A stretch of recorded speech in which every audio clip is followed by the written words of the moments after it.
Hello বন্ধুরা, আজকে আমার রোববারে দুপুরে স্পেশাল মেনু। খুব একটা কিছু রান্না করিনি, মোটামুটি রোজ রোববারই কিছু কিছু করি। আজকে একটা করলাম, করে আপনাদের সামনে একটু দেখাচ্ছি।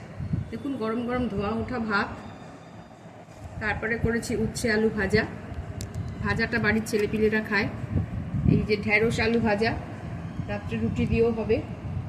তারপরে করেছি দেখুন লেবু পাতা দিয়ে, টমেটো দিয়ে, আম দিয়ে, হচ্ছে লেবুর রস দিয়ে টকের ডাল, মানে টক ডাল, মেনলি মুসুর ডাল দিয়ে টক ডাল বানিয়েছে। আর কিছু বড়ি, মানে ডালের বড়া আমি করে রেখেছি, একটা রেসিপি বানাবো, এখনও করা হয়নি, পারিনি সময়।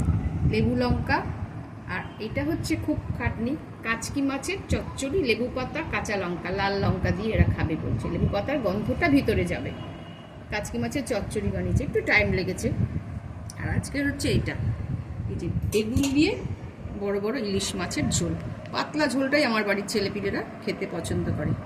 এই যে বেগুন দিয়ে ইলিশ মাছের ঝোল। আর ভিতরের পেটে কিছু ডিম আছে, আমি খুলে ভিতরে দিয়ে দিয়েছি, কেননা ডিমটা না ভিতরের তুলে দিয়ে ভাজলে কাঁচা কাঁচা থেকে যায়।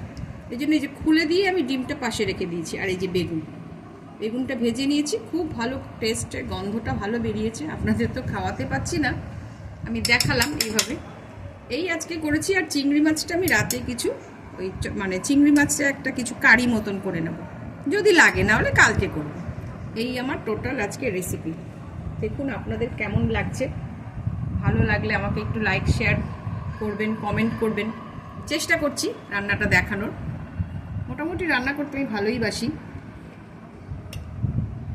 দেখুন কেমন হয়েছে। মোটামুটি আজকে এই পর্যন্তই আপনাদের কাছে আমি তুলে ধরলাম।